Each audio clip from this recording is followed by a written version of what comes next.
রামপ্রসাদ, যাও তুমি নবপত্রিকা তুলে নাও এবার। আর কি করে দেব?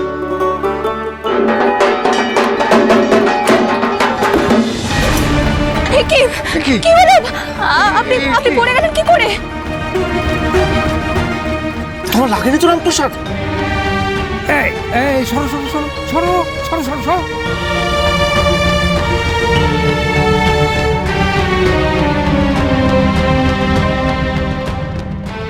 দাঁড়াও, এ কি করলে তুমি? আমি বলেছিলাম নবপত্রিকা নিয়ে রামপ্রসাদ স্নান করাতে যাবে।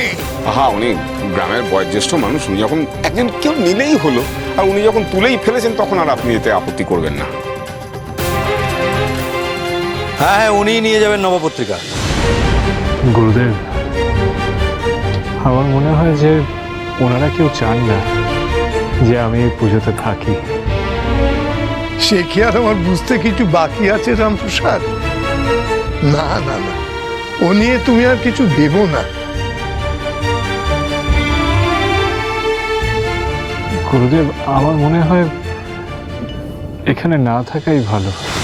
ওনারা যখন চাইছেন না, আমরা তখন যাই, বাড়ি ফিরে যাই। না না প্রসাদ, ওরা মূর্খ, তাই অযথা পুজোর কাছ থেকে তোমাকে দূরে রাখতে চাইছে। ওরা জানে না ওরা কি ভুল করছে।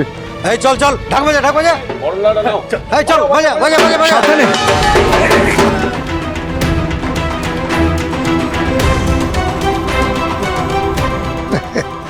দেখলে তো শ্রীমন্ত, শেষকালে সেই রামপ্রসাদকেই হাল ধরতে হলো।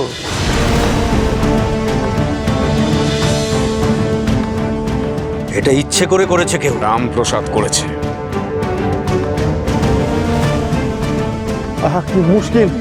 চোখের সামনে দেখলেন তো, কলার খোসায় পা পিছলে উনি পড়ে গেলেন। এর মধ্যে রামপ্রসাদ আসছে কোথা থেকে?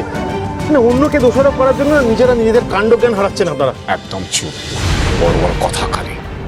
বেশি বাড়াবাড়ি করলে গা থেকে খড় ধাক্কা দিয়ে বার করে দেবো। থাকে না, আমাকে এখান থেকে বের করে দেওয়ার সাধ্যি আপনার নেই, কারণ নেই। শুধুমাত্র রামপ্রসাদ বললে আমি এখান থেকে যাই।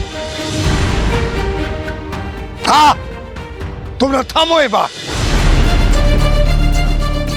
মায়ের পুজো দেরি হয়ে যাবে। যাও রামপ্রসাদ, নবপত্রিকা স্নান করিয়ে ঘট প্রতিষ্ঠা করে পুজো শুরু করতে হবে। দেখ, তোমরা আর কথা বাড়িও না। মাও চান যে রামপ্রসাদ এই কাজটা করুক।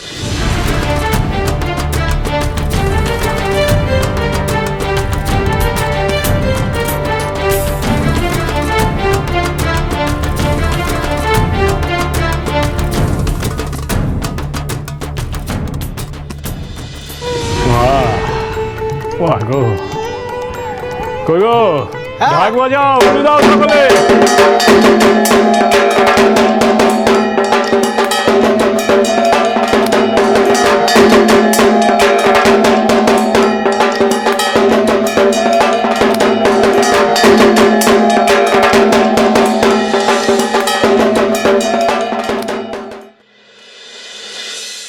या चण्डी मधुकैटवादिदैत्यदलनी या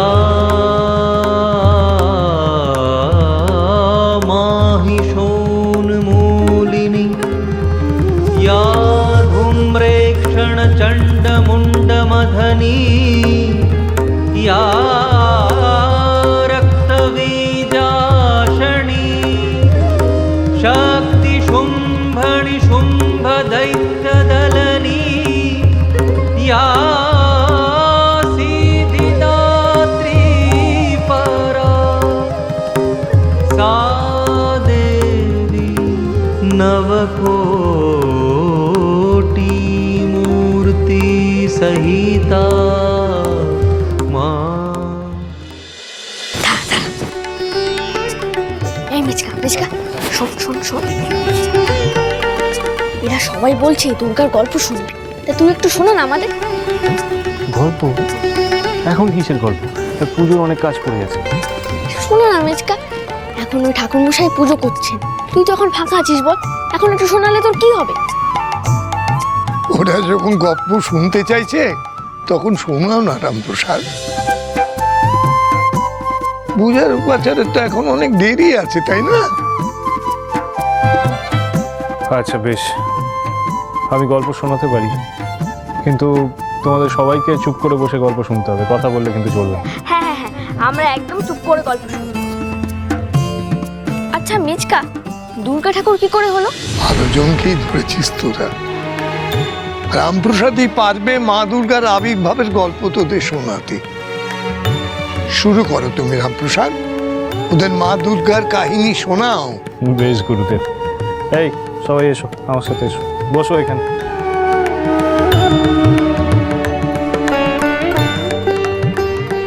বলছিলাম রামপ্রসাদ, আর যে তর্স হয়েছে না, এবার তোমার গল্প শুরু করো। শুনতে হবে। মা দুর্গাই বলো, মা জগদ্ধাত্রী বলো, মা কালী বলো, বা দেবী অন্নপূর্ণাই বলো, এই সব হলো আদ্যাশক্তি দেবী মহামায়ার এক এক রূপ মাত্র। এই মহামায়া থেকেই পার্বতী, আবার পার্বতী থেকেই দেবীর বিভিন্ন রূপ সৃষ্টি হয়েছে। দেবী যেমন শ্যামবর্ণা রূপে মা কালী, ঠিক তেমনি দেবী গৌরবর্ণা রূপে দেবী দুর্গা।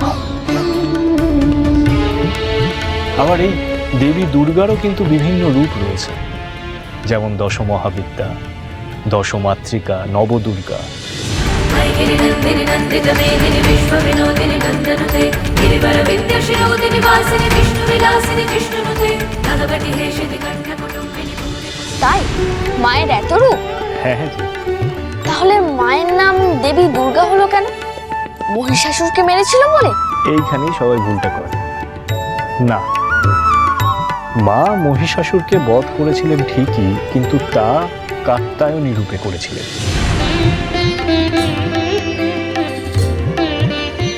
মায়ের নাম দুর্গা হয় অন্য এক ভয়ঙ্কর অসুরকে বধ করে। আরো একটা ভয়ঙ্কর অসুর আছে, সেটা কোন অসুর? সে এক ভয়ঙ্কর অসুর ছিল, আর তেমনই ভয়ঙ্কর তার গল্প। শোনাও শোনাও, আমরাও শুনি তোমার সেই গল্প। হ্যাঁ, আমিও শুনবো। বেশ, মন দিয়ে শুনবে কিন্তু। হ্যাঁ, পুরাকালে অসুরদের এক রাজা ছিল, তার নাম ছিল রুরু, এবং সেই রুরুর পুত্রের নাম ছিল দুর্গ। এ কথা তো তোমরা সকলেই জানো যে সমুদ্র মন্থনের সময় দেবতারা কিভাবে অসুরদের সাথে প্রতারণা করেছিলেন।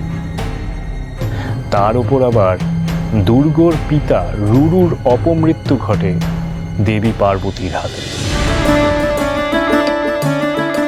তাই ছোট থেকেই দুর্গর ছিল দেবতাদের প্রতি এক সীমাহীন রাগ। দুর্গ চাইতো দেবতাদের সকল দেবত্ব বিনাশ করতে, এবং এই পৃথিবীতে অসুরকুলের প্রভুত্ব আনার জন্য সে বেদের দখল নেওয়ার সিদ্ধান্ত নিল। সে জানত যে ব্রহ্মার দ্বারা সৃষ্ট এবং তার আশীর্বাদধন্য ঋষিদের লেখা বেদের অসীম ক্ষমতার কথা। দুর্গ বুঝতে পেরেছিল যে বেদের দখল নিলে এই ত্রিলোকের একচ্ছত্র অধিপতি হবে অসুরকুল। আর তাছাড়া বাকি অসুরদের মতন সেও সবসময় চাইতো স্বর্গের দখল নিতে। কিন্তু এই সব কিছুর জন্য একটাই জিনিসের প্রয়োজন, সেটা কি বলতো? অমরত্ব।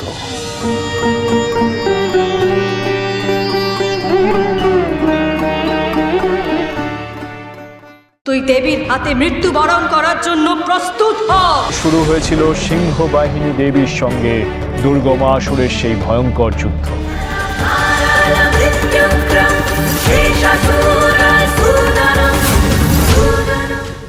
বীর বিক্রমে দেবীর সাথে লড়াই করেছিল দুর্গমাসুর, কিন্তু 6 ঘন্টা যুদ্ধ চলার শেষে দেবীর পদানত হলো অসুররাজ। চলো চলো চলো চলো চলো পাল্টাই।